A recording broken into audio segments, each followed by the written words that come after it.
about talking points.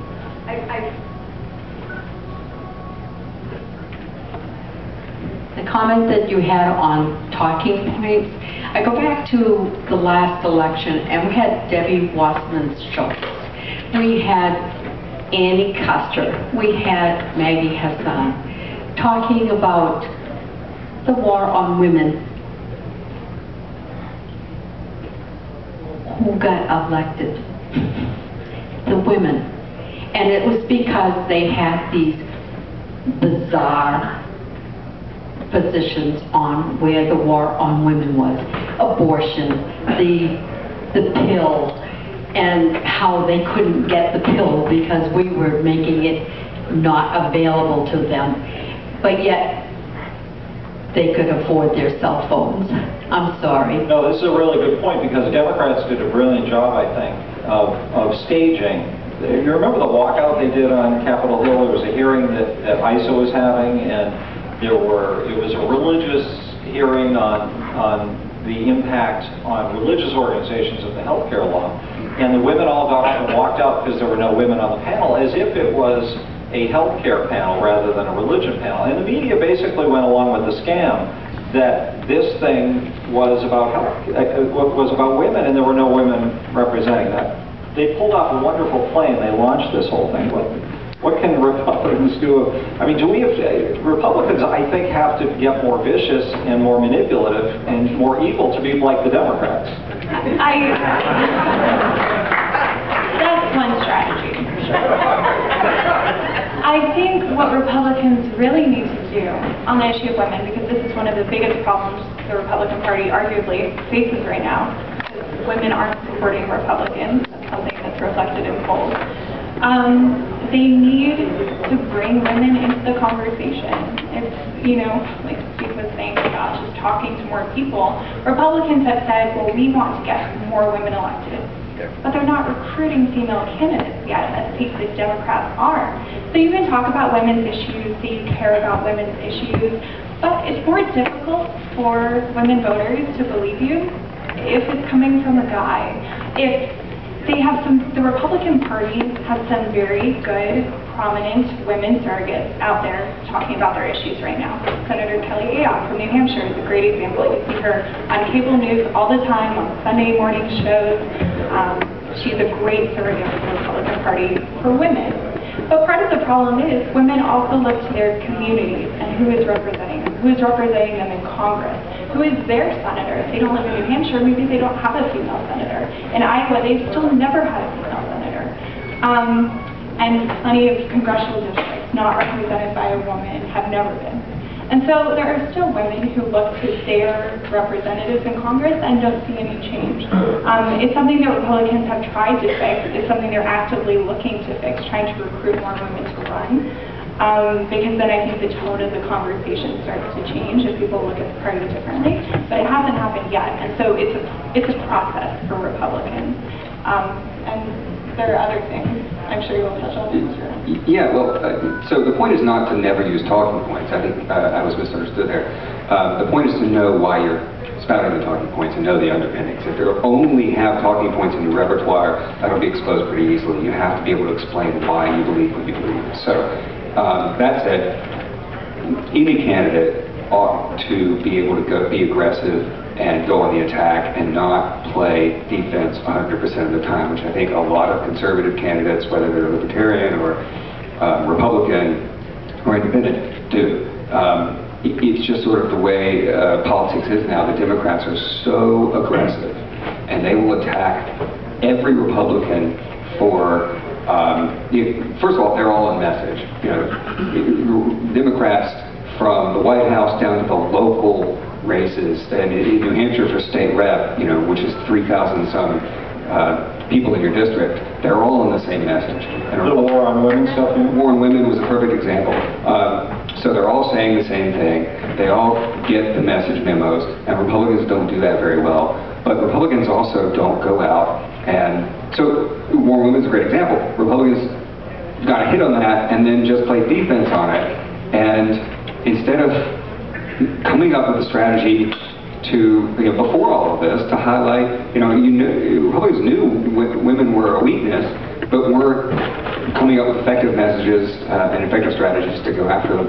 So in New Hampshire, here's the other thing, which is really important on the small races, and it can get national attention to be important on bigger races. You got to do something about the candidates who are embarrassing the party. And we've all heard about the national level ones, but New Hampshire is a state where you have 424 elected officials at the state level, and you cannot help both parties have people who get elected who say crazy things. Governor Sununu, when he was chairman, did a really effective job of, I don't know if I should say purging, but ostracizing a Republican elected official who would say something that was just absolutely indefensible. Nazi sympathies and stuff like that. He would make it very clear right away. So there's been a national scandal this week. Not a big one, but a little one. Everybody from New Hampshire knows who I'm talking about. There's a state rep in New Hampshire who made a horribly vile, disgusting, repellent Facebook post about women. And there was a smattering of comments initially, and a few people on his Facebook, friends said, hey, that's beyond the pale. And it was a few days later when the state party, made clear that he should apologize and it wasn't acceptable. It should have been done immediately. There should be no tolerance for behavior that... those are opportunities to make up ground rather than lose. Right, and so you gotta... There needs to be a Bill Buckley in every town, in every GOP precinct, right? There needs to be somebody who sort of is the grown-up in the room and says, guys, let's keep our immature stuff, and kind of weed out these candidates. I think that would go a long way. I agree with you, but at the same time, after Todd Akin made his comments, there was a pretty quick and round condemnation of the things he said. You had a couple of people here and there who defended it, but certainly the Republican Party apparatus, the Reince Priebus's of the world, others running for office were pretty quick to condemn his remarks, and yet that lasted, that lasted for another couple months. It was a main argument of Democrats through the election. I think part of the problem is there, to go back to the original question we started with, that is one of the media bias most significant manifestations of media But shouldn't the Republican answer be, certainly there are Democrats out there. The underpinnings of this administration are extreme left underpinnings, and you could go back through any number of people who are in the Democratic leadership in Washington and find bills they voted for that look outrageous on their face. But where are the countermeasures in terms of, Todd Akin is just a guy who's representing his area. Those countermeasures are being taken, but I think they're largely ignored by the mainstream media. There is a sort of sense that Republicans, I think of my colleagues in the media, particularly in the mainstream media, Republicans believe this, and anytime they see any hint of something that confirms their existing bias, it's evidence of what they already thought, and then that becomes a big story, and then of course it's pushed by Democrats and the professional left, and it becomes a big story, just like the Todd Akin thing. If you want to look at sort of a counterexample, think about the remarks that Alex Sink made about immigration. Now, those of us who follow politics very closely probably are familiar with what she said. I won't get the quotes exactly right, but she said basically, we need more immigrants because we need people to take care of our lawns and things like this. Now, if a Republican had said that, front page, above the fold, New York Times, with thumb-sucking think pieces about the Republicans' immigrant problem. But she said it, and it was sort of shrugged off like, oh, that she didn't really mean it the way that she thought it, that she said it, because of course she's a Democrat, so it doesn't count. I do think that that's one area where, particularly on this war on women question, where there is a huge double standard. I was talking to Martha McSally, who's retired Air Force, flew A-10 Warthogs in combat, incredibly accomplished woman running for the House of Representatives in Arizona. And she gets the war on women question as much as she gets any other question. Her basic response is, the only war that I know is when I was flying my A-10 and killing bad guys on the ground. But the fact that she gets it pretty persistently, I think, tells you everything you need to know about just how difficult a challenge that is for Republicans. Linda, we just have a second left. Do you want to throw something? tell there's a definite bias when you look at the debate of the presidential debate, who all the moderators are. And you look at the third debate, Andy Crowley basically called Mitt Romney a liar. Right. And defended Barack Obama. If that's not media bias, I'm not sure what is. Yeah, it could be, or maybe she just blew it. But she got away with it. A moderator's not supposed to step in. You see how strongly people feel about this? All right, we just have a sec. Give us a quick wrap-up, each of you, on what we've been talking about. Well, I would say, I mean, just to that point in particular, I mean, Katie Crowley was wrong. If you go back and you look at what the president said, and most this goes unreported largely, but even beyond President Obama's claim that he immediately called it a terrorist attack, which he didn't, he had said the same thing, used the same phrasing, actually in the days before September 11th, so before the Benghazi attacks. So if he was referring to Benghazi attacks, why was he saying the same thing on September 8th? Couldn't have happened. But he didn't call that, she called him out. It became a pretty decisive moment, I would argue, in that debate. And it also speaks to the larger way, I think, that the press handled Benghazi. Mitt Romney came out and made a comment. And so the focus of the Benghazi attacks in the popular press for the next week was about Mitt Romney and his presidential campaign and whether it was appropriate for him to have said it or not. And I think that also explains why you haven't seen as much mainstream media coverage of Benghazi since then, because there was an editorial judgment made early that what was important about Benghazi was Mitt Romney's comment, not what actually had happened. So look, is there media bias? Of course there is. What can Republicans do about it? You can complain about it. You can point it out and call reporters out on it on an individual basis if you're working for campaigns, but I think that the most productive way is to work around it, to do things, rather than complaining that the president is doing between two firms. Go do it yourself. Make the argument. Yeah, and I would say, to follow up with Steve's point earlier, there's clearly, and as I said at the beginning, I mean, the studies show that there's media bias, that most reporters are either registered or lean to the Democrat, they vote for the Democrats. But the way this filters into the coverage is, just as Steve said, so when somebody says something that is offensive, or could reflect poorly on sort of a broad Republican viewpoint, you've got most of the people in the media who aren't Republicans.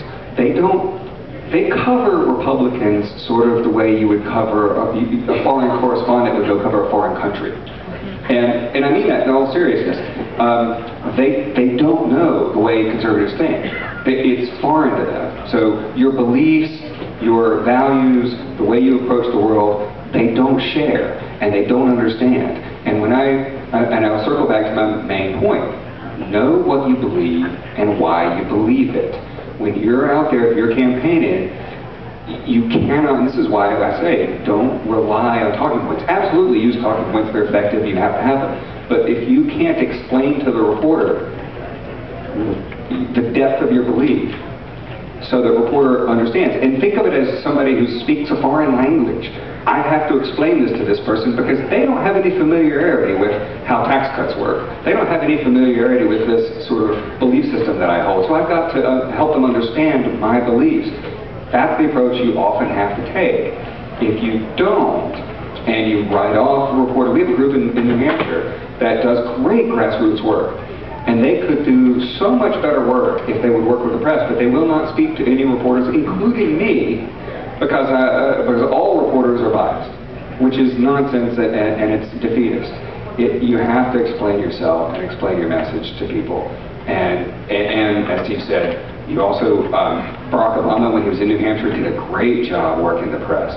If there was any hint in a story that was slightly unfavorable to Obama or made him look a certain way or took a different tag or was skeptical, he had people call up that reporter that morning and work them. That's wrong. How did you cover it? And you got to work that. If a reporter makes a mistake or just portrays you in a light that you think is unfair, call them up and call them on it. That sort of pressure works. Don't just write it off and walk away. You allow it to happen again. So the things you can do, but Steve's right also. You can go around. It's a both and. You go through and you go around, and you try to get your message out in as many different vehicles as possible. And if you're accurately quoted on one site and not accurately quoted on another, use that to your advantage. You know, the easiest way to stop bias is to take a lie that's thrown against the Republicans and take that lie and shove it right down the liar's throat. Pretty brave to give you a microphone. All right, we've got to wrap up, so let's let Rebecca do her thing. Well, I think that plays right into what I was going to say, actually, so thank you very much, sir. You can say that there is media bias, identify that as one of the really big problems that Republicans face, and you would be correct, it is a problem Republicans face. But a lot of times the message that you see from Republicans in the media, things they say, we're talking direct quotes here, are things that play into people's negative stereotypes of the Republican Party. And that's a messaging problem. It's, you know, taking lies Democrats are saying about Republicans and not responding to them in a way that people understand and believe.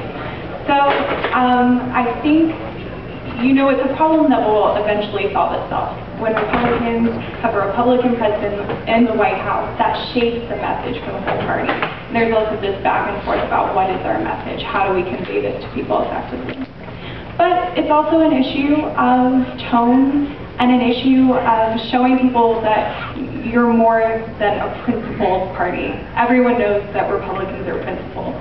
I don't think there's any doubt about that. But what Republicans are struggling with now is showing people what that means. Yeah, and what those principles are and what kind of policies they manifest. Exactly. And I think that's what will prove to be a big game changer for Republican messaging, and that'll reflect in the media. Rebecca Burke, Drew Clem, Steve Hayes, thank you folks.